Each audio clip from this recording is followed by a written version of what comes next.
नेताओं के बच्चे शान से रहते हैं, महलों में अपने सपने जीते हैं। गरीब का बच्चा आग में जलता है, उनके परिवार रोते हैं।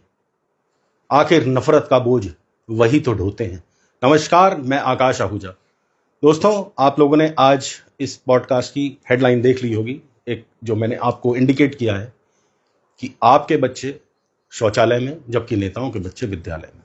यह सांकेतिक है। मैं इसलिए आप लोगों के बीच में आया हूं पॉडकास्ट लेकर कि मैं दिखाना चाहता हूं आपको, कल रामनवमी थी और किस तरीके से रामनवमी पर कुछ शहरों में माहौल बिगाड़ने का प्रयास किया गया। आखिर ये लोग कौन होते हैं? क्यों इनके दिमाग में, दिलों में इतनी नफरत भरी हुई है कि ये दूसरे धर्म के लोगों को परेशान करना चाहते हैं? मैं किसी व्यक्तिगत धर्म को टारगेट नहीं कर रहा। यह सिलसिला हिंदुस्तान में लगातार चलता आया है, लेकिन पिछले 10-15 वर्षों में इस सिलसिले में गुणात्मक बढ़ोतरी हुई है। दूसरे समुदाय को अपना दुश्मन मानने लगे हैं और जो प्रदर्शन करने लोग वहां जाते हैं, मैं बात रामनवमी की कर रहा हूं। कल का आपको एक वीडियो दिखाना चाहता हूं जिसमें आप देखिए, मैं इसकी आवाज साइलेंट रख रहा हूं क्योंकि गालियों का उपयोग है। आप ये वीडियो देखिए। ये प्रयागराज के गाजीपुर का है, प्रयागराज के गाजी मजार का है वीडियो, जहां आप देख सकते हैं कल रामनवमी के जुलूस के दौरान लोग इस मजार पर चढ़ गए, इस मस्जिद पर चढ़ गए और भगवे झंडे उन्होंने वहां फहराने शुरू कर दिए। यह हमारे ही देश का युवा है जो शायद चरम आनंद की प्राप्ति करता है। अब रामनवमी का जुलूस, मेरे तो आप सभी लोग जानते हैं जितने मेरे व्यूअर्स हैं कि राम मेरे आराध्य हैं, मेरी उनसे बहुत ज़्यादा लगाव और हमेशा मेरे गले में रहते हैं। तो प्रभु राम का अगर आपने नाम लेना है तो हमारे पास देश में इस समय 7 लाख मंदिर हैं और हर शहर में कितने मंदिर होते हैं ये आप और हम बहुत बखूबी समझते हैं। तो क्यों स्थलों पर मनाएं बजाय दूसरों के धार्मिक स्थलों पर जाकर उन्माद बढ़ाने का प्रयास करें। अब दूसरा वीडियो मैं आपको दिखाता हूं। इसमें राइफल तक दिखा रहे हैं ये व्यक्ति और तमाम गंदी गंदी गालियां दूसरे समुदाय के प्रति यूज कर रहे हैं, मुस्लिम समुदाय के प्रति यूज कर रहे हैं। मैं आवाज नहीं सुनवा सकता। ये मैंने देशमत न्यूज नाम के एक चैनल से डाउनलोड किया है। मैं उनका धन्यवाद करता हूं, क्रेडिट देता हूं इस वीडियो के लिए उनको। ये देखिए, राइफल है इनके हाथ में। मैं आपको आवाज नहीं सुनवा सकता, कोशिश करता हूं हालांकि।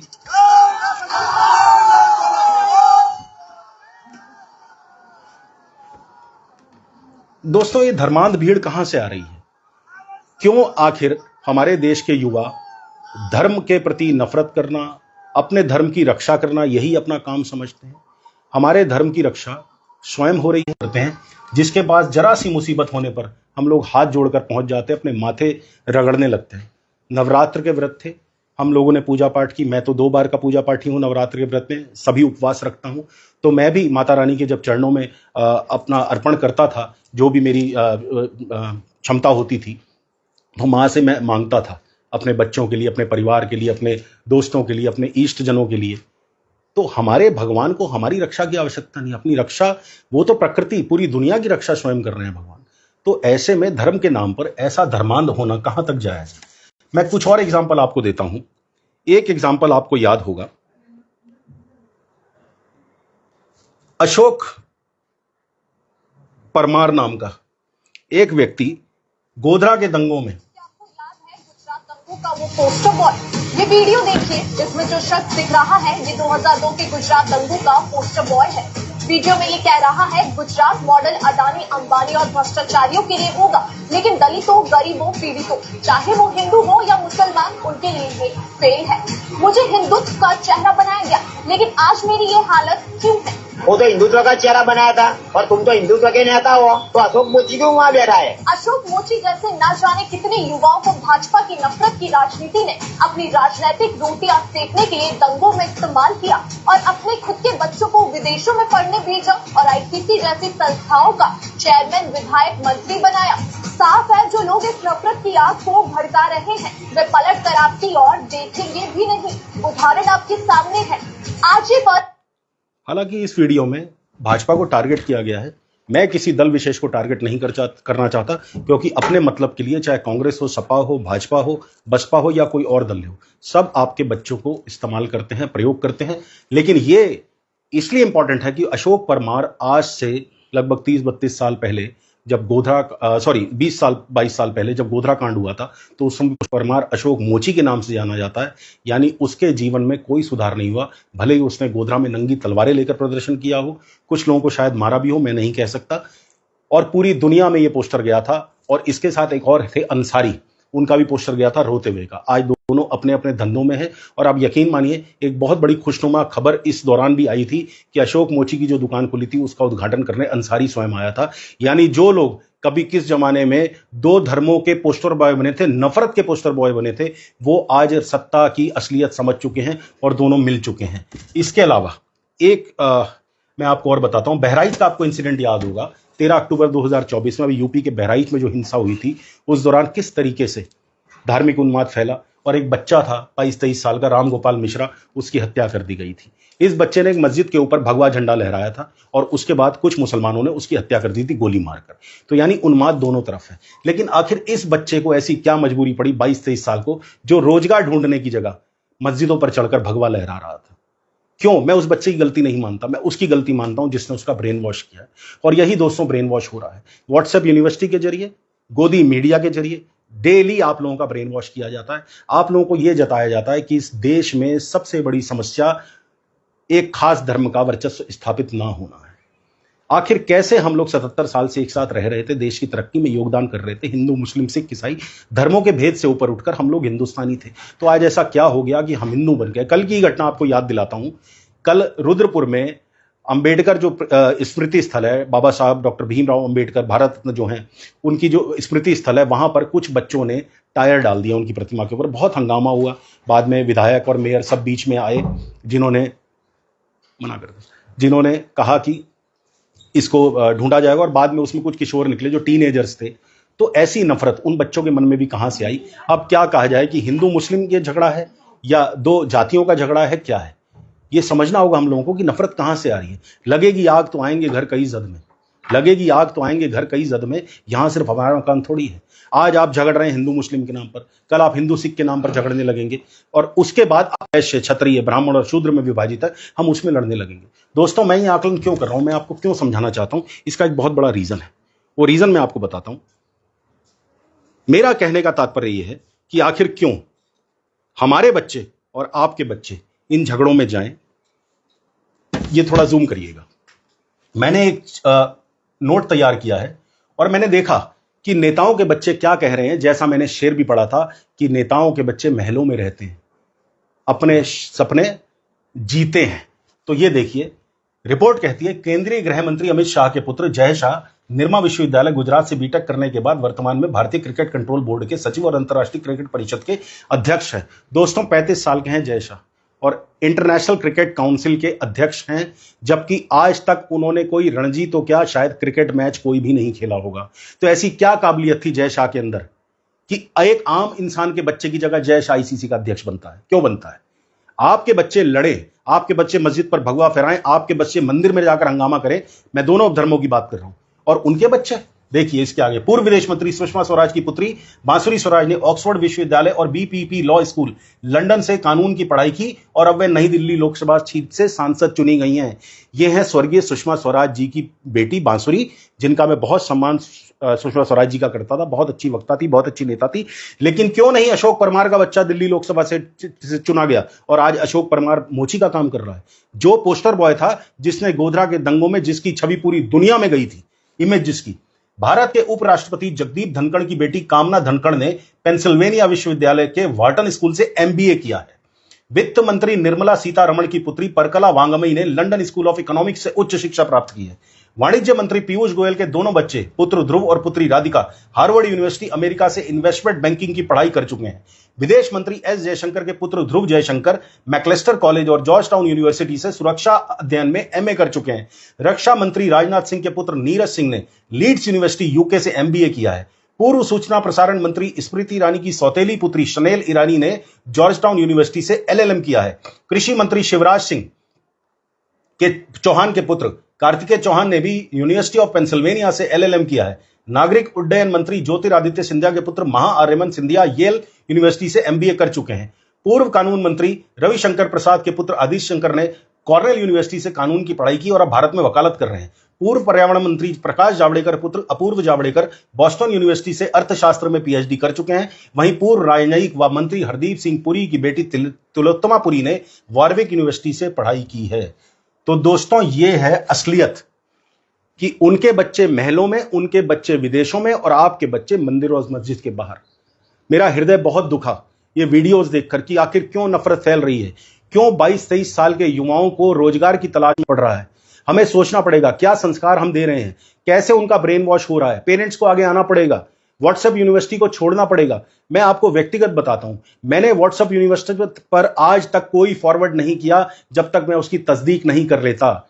और मैं हमेशा एक बात कहता हूं कि despite being the journalist for a top leading newspaper of India, मैंने 8 साल से न्यूज चैनल्स नहीं देखे हैं। अभी कोई बहुत बड़ी घटना हो जाए, कोई भूकंप हो जाए या कहीं कोई दुर्घटना हो जाए, तब जरूर मैं देख लेता हूं, लेकिन उसके लिए भी मेरे पास ट्विटर मौजूद है।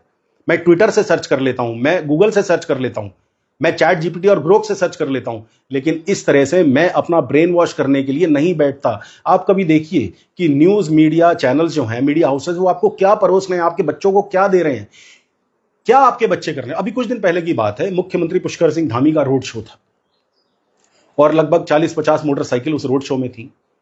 तो मुझे कहने में बड़ा दुख है, उस मोटरसाइकिलों पर सवार में से कोई व्यक्ति मुझे पढ़ा लिखा तो नहीं लगा, जबकि सब जवान थे वो बच्चे, हमारी कॉलोनीज के ही बच्चे थे और वो व्हीली भी कर रहे थे, मोटरसाइकिल पर स्टंट्स भी कर रहे थे। 3-3 लोग बैठे हुए थे, कोई हेलमेट नहीं था। ऐसा कौन सा सुख राजनीति में प्रदर्शन करके हमारे बच्चों को मिलता है? आखिर क्यों नहीं जो नेता भरे मंच से कहते हैं कि देश के गद्दारों को गोली मारो सालों को, वो खुद क्यों नहीं बंदूक उठा के पहुंचते? क्यों आपके बच्चों के हाथों में किताब की जगह तलवार, चाकू, गंडासे, बंदूकें पकड़ा देते हैं?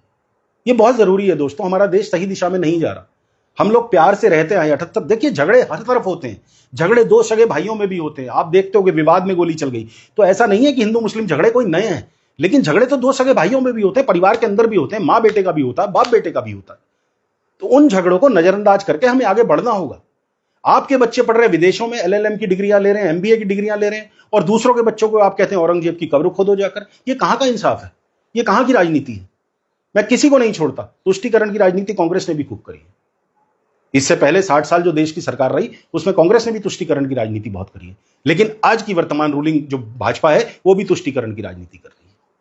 मंदिरों को सजा रहे हैं, मंदिरों को सजाने के लिए ट्रस्ट है, मंदिरों को सजाने के लिए भक्त बैठे हैं, मंदिरों को सजाकर आप कोई हम पर उपकार नहीं कर रहे हैं। हम अपने मंदिर स्वयं सजा सकते हैं। मैं भी आपको अपना मंदिर दिखाता हूं। मनीष, एक बार टर्न करके जरा दिखाओ मेरे घर का मंदिर है। आप देखिए मैंने अपने घर का मंदिर कैसे सजा रखा है। दिखाइए नजदीक से, लाइटें भी दिखाइए।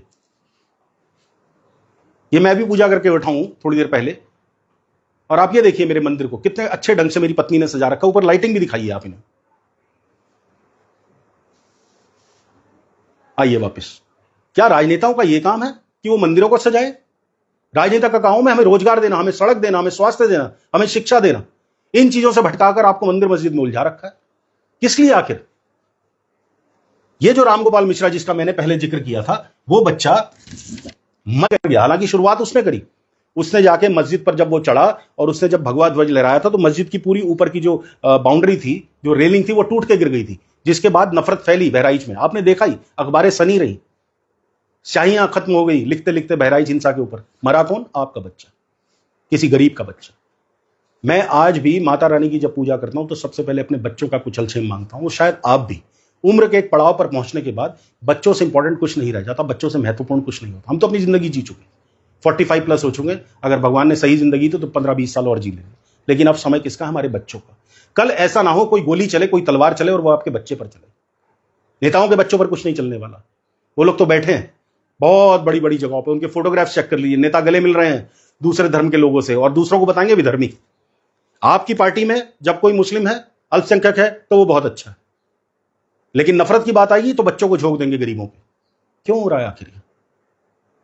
दोस्तों, मैं बड़ा आहत हूं, मुझे बुरा लगता है, क्योंकि मैं प्रभु राम को मानने वाला व्यक्ति हूं, माता रानी को मानने वाला व्यक्ति हूं, और मुझे लगता है कि देश में और बहुत सारी चीजें हैं जिन पर बहस की जानी चाहिए, जिनके लिए काम किया जाना चाहिए, ना कि नफरत फैलाई जानी चाहिए। इस तरह की नफरत से हमें कुछ नहीं मिलने वाला। और जिसका बच्चा जाता है, छोटा सा आपको जिसमें एक 4 साल की बच्ची जो तीसरे दिन स्कूल जा रही थी, वो बस के नीचे आके उसकी मृत्यु हुई। माता पिता की छाती फट गई, हृदय विदारक घटना थी। मैं उस घटना को व्यक्तिगत रूप से कवर नहीं कर पाया क्योंकि मैं बच्चों का डेड बॉडी नहीं देख सकता, मेरे अंदर इतनी हिम्मत नहीं है। हालांकि वो घटना प्रासंगिक नहीं है यहां पर, क्योंकि मैं दूसरी बात कर रहा हूं, मैं धर्म और ये जो कम्युनल हेट्रेड है, कम्युनल वॉयलेंस है, उसकी बात कर रहा हूं। लेकिन मैं आपको ये जताना चाहता हूं कि बच्चे की मृत्यु कैसा पहाड़ जैसा दुख है किसी माँ बाप के ऊपर। आपका बच्चा बेरोजगार हाथ में तलवार लिए घूम रहा है, चाहे हिंदू का चाहे मुस्लिम का, सोचना चाहिए कि आप किस दिशा में अपने बच्चे को जाने दे रहे हैं। क्यों नहीं आखिर आप अपने बच्चों को यह समझाते या खुद नहीं समझते? और सबसे ज्यादा मुझे चिढ़ है उन बुढ़े लोगों से जो व्हाट्सएप यूनिवर्सिटी पर बैठकर ज्ञान पेलने में लगे हैं, झूठे फॉरवर्ड्स आते हैं, उन्हें दिन भर ग्रुपों में फॉरवर्ड करते हैं, क्योंकि वो लोग रिटायर हो चुके हैं, वो लोग अपनी जिंदगी जी चुके हैं, उन्हें कोई मतलब नहीं है कि युवा किस तरफ जा रहा है। मैं आपको एक एग्जाम्पल देता हूं, मेरे साथ हुआ एग्जाम्पल। आज से कुछ समय पहले की बात है, वेंडिंग जोन, जब हमारे छोटे भाई विकास शर्मा मेयर बने नहीं थे और वेंडिंग जोन का कार्यक्रम चल रहा था, वेंडिंग जोन बनाने को लेकर बातें चल रही थी व्यापारियों के मध्यस्थ, तो वहां मुझे एक व्यक्ति मिले, उनकी उम्र होगी 60-65 साल के आसपास। वो व्यक्ति मेरे साथ एक व्हाट्सएप ग्रुप में साझा करते हैं, एक व्हाट्सएप ग्रुप।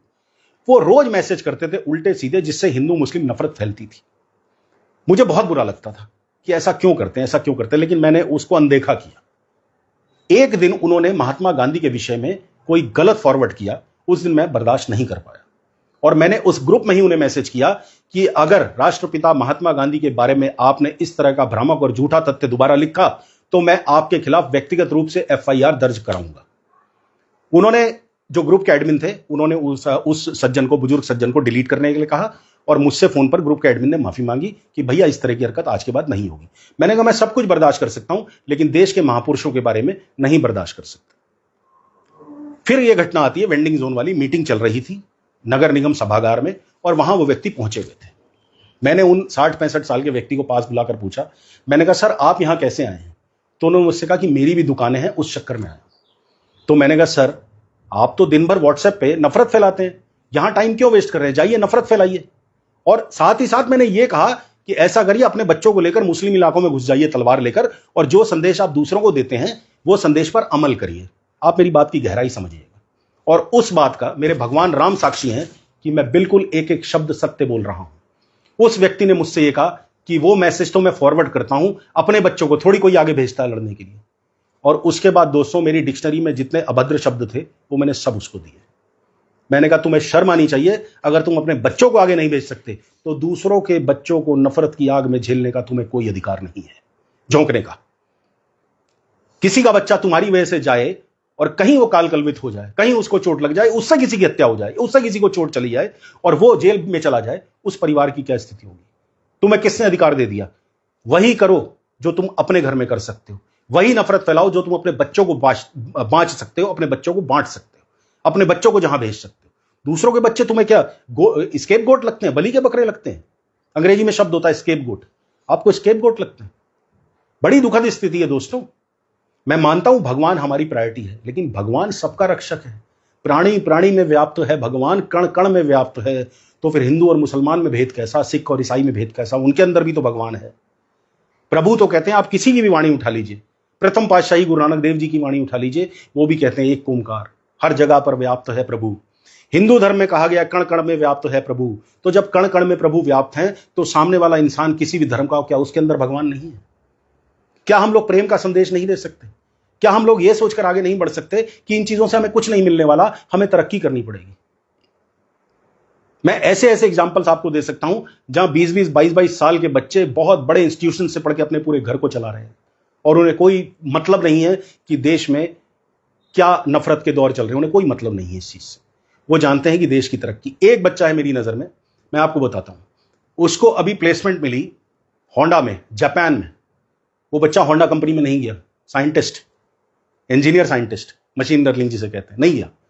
उस बच्चे ने कहा नहीं, मैं अपनी काबिलियत अपने देश में लगाऊंगा। वो 22 या 23 साल का बच्चा है, आज वो देश में ही एक कंपनी में काम कर रहा है। वो चाहता वो होंडा जापान जा सकता था, वो नहीं गया क्योंकि उसे अपने देश से प्यार है। तो अगर आपको अपने देश से प्यार है तो इस नफरत के बारूद से हट जाइए, कुछ नहीं मिलने वाला।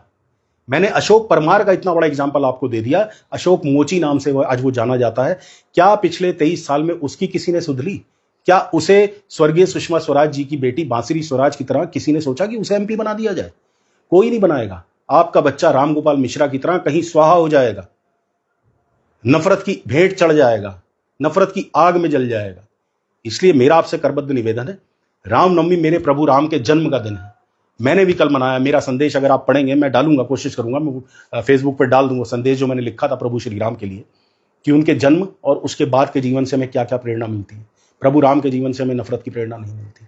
प्रभु राम तो वो थे जिन्होंने अपने पिता के कहने पर 14 वर्ष का वनवास चुन लिया। पिता ने कहा भी नहीं, पिता रोकते रहे, प्राण पखेरु उड़ गए उनके, लेकिन प्रभु ने कहा कि मेरे पिता का वचन है तो मैं इस वचन को निभाऊंगा। और साथ में उनकी अर्धांगिनी और उनको छोटे भाई भी उनके साथ गए। तो प्रभु तो ऐसा प्रेम का संदेश देते हैं। उस प्रेम के संदेश में ये नफरतें कहां से आ गई? क्यों नहीं हमारे जो इन 20s बच्चे हैं, जो यंग बच्चे हैं, वो अपने रोजगार की तरफ देखते? क्यों नहीं वो पढ़ाई लिखाई करते जैसे हमारे नेताओं के बच्चे कर रहे हैं? जय शाह 35 साल की आयु में आईसीसी का अध्यक्ष बन जाता है। बांसुरी स्वराज सांसद हैं। राजनाथ सिंह, ज्योतिरादित्य सिंधिया, इन सब के बच्चे वेल सेटल्ड हैं। शिवराज सिंह चौहान। कभी सोच कर देखिए आपके बच्चे क्या कर रहे हैं। दोस्तों, यही संदेश मैं देना चाहता था और शायद काफी देर हो गई है। मैं आपसे यही प्रार्थना करूंगा कि मेरे प्रयास अगर आपको अच्छे लगे हों तो प्लीज मेरे पेज को लाइक फॉलो करिए, उस पोस्ट को शेयर करिए, और अगर आपके कुछ कमेंट्स हैं तो मैं कोशिश करता हूं लेने की। भगवान राम क्या, अमन खैरा जी लिख रहे हैं, भगवान राम क्या इनको माफ कर देंगे? इनकी पैरी खत्म कर दीजिए भगवान राम, इनकी पारी। अच्छा, रुशिल अरोरा लिख रहे हैं, foreign minister Nirmala Sitharaman ji, before election I don't have enough money to participate in election, meanwhile other their children pursue education in other countries. क्या टाइम आ गया? बिल्कुल रुशिल भाई, यही है समय। ओल्ड मैन, मैं समझ नहीं पाया। विक्रमजीत सिंह लिख रहा, आकाश जी आपने बहुत सुंदर उठाया। आप तो सत्संग में भी हम किसी मुस्लिम फकीर की बात सुना दे तो आकर कहते हैं कि आपको नहीं सुनानी चाहिए। विक्रमजीत सिंह, सबसे पहले तो प्रणाम है आपको, और दूसरा मैं आपको बताऊं, नफरत इस कदर भरी है कि मैं कई बार शेर पढ़ता हूं तो एक दर्शक इतने ज्यादा, मैं क्या कहूं उनके लिए, शब्द ही नहीं है मेरे पास। मुझे कहते हैं क्या तुम मुल्लों के ही शेर पढ़ोगे, हिंदुओं के शेर नहीं पढ़ सकते? तो मैंने उनसे कहा मेरे 90% शेर हिंदुओं के होते हैं, उन्हें यह जानकारी ही नहीं है। बिना जानकारी के उन्होंने अभद्र टिप्पणी मेरी पोस्ट पर करी थी। जय सिया राम। सोनू भाई, मैं श्री राम को कभी उनकी अर्धांगिनी सीता से अलग नहीं करता। विष्णु लक्ष्मी हमेशा एक साथ अच्छे लगते हैं। जब हनुमान जी ने अपना सीना फाड़ा था तो भी सीता राम दोनों एक साथ थे। तो मुझे ऐसा लगता है कि जय श्री राम को, जिसको हमने डाकुओं के जय मां भवानी की तरह वॉर क्राई बना दिया है, उस वॉर क्राई की जगह हमें प्रभु से प्रेम का आचरण रखते हुए जय सिया राम कहना चाहिए। सीता मां को राम जी से अलग करने का हमें कोई अधिकार नहीं है। तो मैं भी आपसे प्रार्थना करूंगा, बड़ा भाई बनकर आपसे, कि जय श्री राम की जगह जय सिया राम का नारा लगाया करिए। विजय कंबोज जी, बहुत बहुत धन्यवाद। गगनेजा सोनू, आप हंस रहे हैं, भगवान जाने आप क्यों हंस रहे हैं। तो मैं आपसे विदा लेता हूं, और अंत में मेरी कोई कमी हो तो प्लीज मुझे कमेंट करके अवश्य बताइएगा। मैं अपनी कमी स्वीकारूंगा और उसे दूर करने का प्रयास करूंगा।